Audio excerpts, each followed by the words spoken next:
Hey everybody, it's been a couple of weeks. I haven't been doing many videos because honestly, I really haven't been picking much up, to be honest. It's not that I haven't really felt the need to do anything. I know musically I've been kind of trying to figure things out and work on a new project. It's I'm just not really as inspired as I used to be.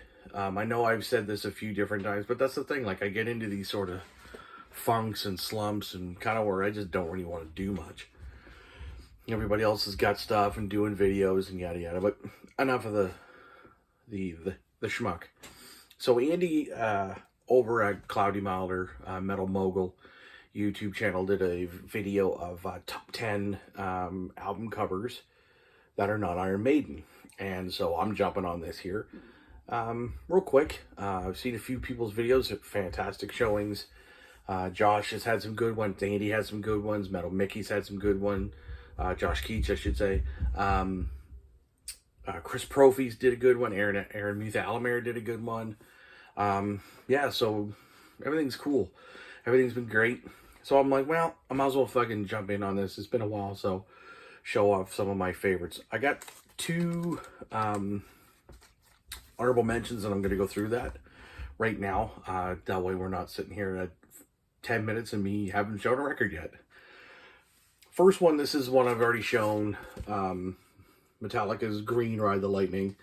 The color. There's no ifs, ands, or buts, but I don't need to talk about this cover. You guys already know about this. I don't need to talk about the back cover. You know about it. That's my first honorable mention. Second one here, we are going to go with High on Fire's Bat Salad. Record Store Day release, and this is basically this is High on Fire's version of To Make a Therion. And because they do Into the Crypts of Rays on this as a cover, and they also do Don't Bother Me, which is from Bad Brains. And of course, they also wrote their own song on here called Bat Salad. So basically, and of course, as you can see, this is basically High on Fire's version of the To Make a Therion album cover. Now,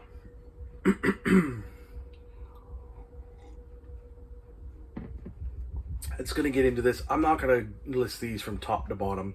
These are just my favorite album covers that I have. Or 10 favorite records with the best album covers. I could have easily gone with like another 6 or 7, but I'm like, you know what? I'm going to keep it within the 10. Have these couple, honorable mentions, and get into it. So, without further ado, I have At the Gates, Slaughter of the Soul.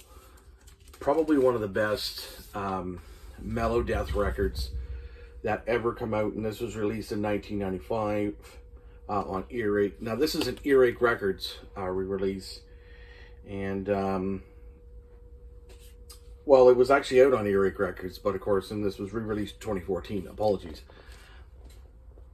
There's so much detail in this, and even though there's only like 2, maybe 3 sort of colors, I mean, there's like a little bit of white, not even really white, it's mostly just the black and orange, or the fire, I guess as you would call it. It's just a fantastic record. It has stood the test of time. It has, it's basically been a big influence on many, many other bands who have come out of the, the metalcore scene, or even, that sort of thing. And when they got back together and put out new records, it hasn't been as good, but there's been some moments on there, I will say that. Next up, we have Thrash Metal Legends from Germany, and that's in Sodom. Lots of color, lots of detail. I mean, how much more detail can you get? I mean, you guys know, obviously, it's Sodom. It's, in War and Pieces. They got the main mascot they've had for years, the chainsaw, the tank.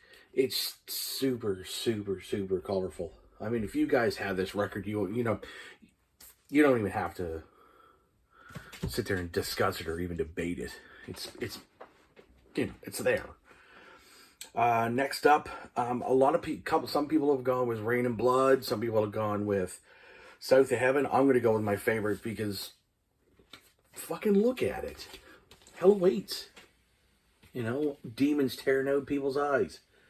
You know, more demons ripping at flesh. You know, another one with his sort of like a sword through their head, decapitation, and I mean, this is probably by far one of the best in their discography. And everybody can sit there and say, "Oh, Rain and Blood's better." Well, that's here nor there. But yeah, of course, on the back you have the four boys and some of the demons on the back. Yeah, it's classic. It's excellent.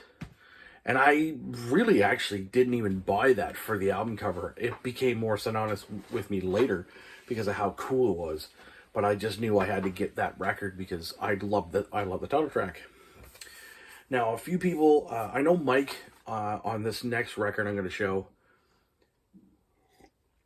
he showed the debut, and I don't have the debut, which I'd love to get the debut because it's like, it's a Dan Seagrave work of genius, and this here is Suffocation's Souls to Deny. It's very sort of Dan Seagrave-esque.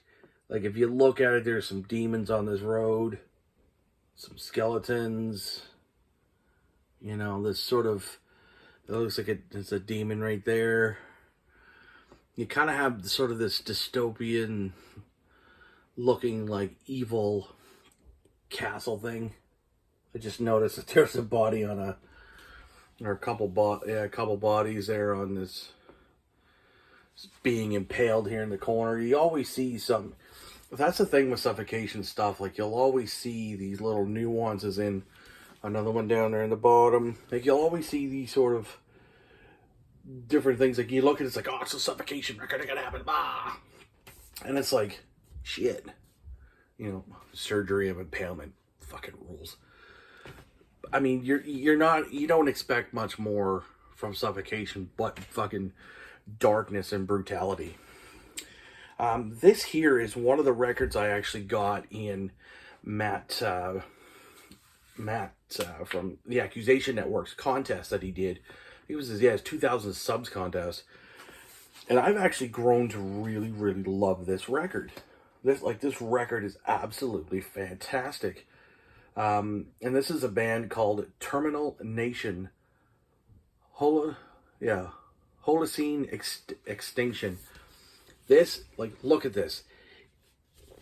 From the back, he's got his arm, holding his arm up over the city. That's smoking, and it's sort of like this, you know, sort of like industrial type thing. You spin it over here, and he's holding a watch. He's holding this watch right over top of this sort of nuclear power plant that's leaking this ooze and shit, and it's about to erupt, and it's about to cause a lot of fucking problems for the city. I've listened to this record more often than not, and this is actually from 20 Bucks Spin. This is absolutely fantastic. And it's not one of these things that's super crystal clear. Like, it's very sort of, I wouldn't say, it's a very sort of dingy looking paint, but it's very, very well constructed. We're moving into some iconic albums, but I do want to show this one here from 2014, and that is Exodus, Blood In, Blood Out.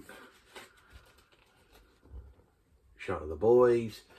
So yeah, this is Blood In, Blood Out. There's a lot of detail in this here, and yeah, of course, your typical zombies and eating, you know, sort of eating themselves. But you can see this demon here in the back.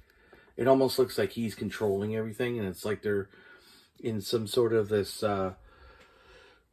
just like walkway towards, you know, like shops and stuff. But it's almost like, it could even almost be sort of like a Colosseum kind of thing. And this demon looks like he's controlling everything to happen. Big demons on the back here. What an amazing record. Absolutely love it. Okay. Now, moving forward, now we're getting into some iconic album covers. Todd showed this next one. I'm pulling it up. You know what it is. No need to discuss.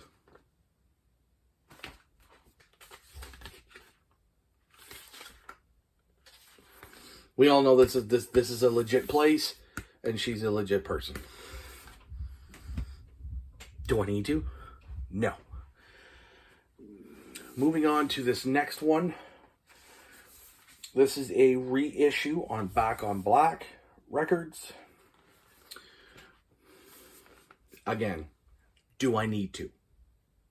No. No, I don't.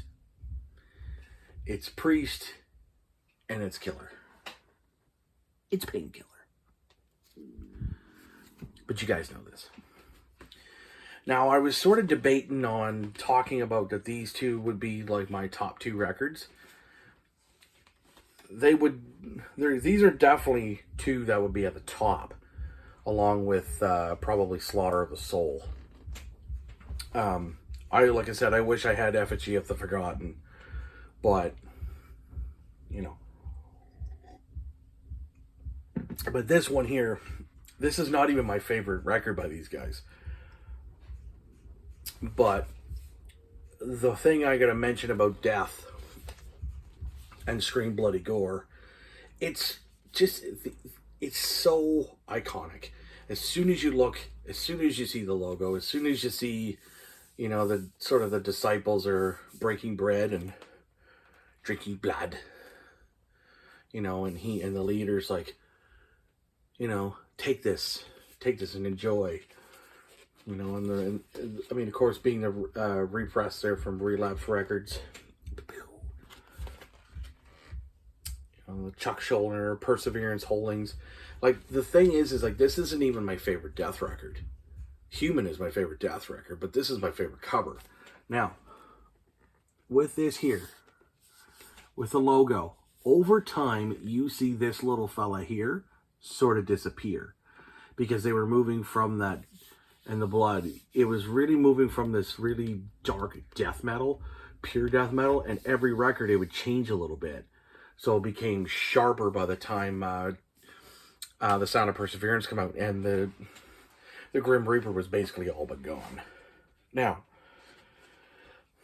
I know Mike showed this one here, and without a doubt, when you talk about album covers, and you talk about relevancy of the record, and you talk about the importance of the record, you talk about, like, for guys who get into metal and they're just like looking at album covers, like, yeah, that's cool, and then you see a record that you're like, what is this? How do I need to have this? And this is the biggest reason why I was even drawn to this record was the actual album cover, and that's Entombed's Left Hand Path. Every ounce of this thing, there's all sorts of shit. Now, Todd showed Clandestine. You know, just demons. You know, like the path. Right here. This is the way to success. And then that infamous grave. You know. In festering slime, here burns the souls of 1,000 generations. Join the club, Dan 90, chairman, Dan Seagrave. I just, on the back cover, the black cross and the boys in the band.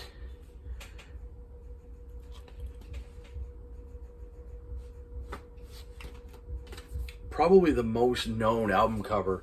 Now, the original is a lot darker, and this is a earache repress, and like, holy shit, like, this is literally a record where you're like, I have to hear this. So you buy it because you know it's either A, going to be good or it's going to be bad. And that is fucking stellar. Probably one of the best Swedish records ever made. And they've never topped it. Bowels of the Earth came pretty damn close. I'll say that. But anyways, guys, that's my video. I'm going to be doing another one shortly, talking about the new Enchantment single. And then probably another one when I get the chance. I'm going to do a video where I talk about my journey through music. I know I've talked about different things that I've listened to, but I'm going to do a video solely on the journey through music, because I find there are a lot of people out there that are like, oh man, this guy's like, all he ever talks about is metal. I guarantee you he doesn't like anything else. I guarantee he's just like metal all the time and there's nothing else, or there's AC/DC and that's it. Well, it's actually a big pile of incorrectness. I just talk about metal the most because it's the stuff that I love the most. But, yeah, so that'll be coming probably next week sometime, I think. Because I got to gather all my thoughts and go through everything. And so on and so forth. But, thanks for watching. I hope you guys like this. Let me know what the scoop is. And, you know, I lost a couple subs, but that's okay. I'm not really here to get the 1,000 subscribers and the 2,000 and all that. I'm just here having fun, and I mean, I really don't post as often as I should because, you know, time is of the essence, and it's just one of those things where I get home and I'm kind of beat. So, anyways, guys, thank you very much for watching, and I hope you enjoy it. Thanks.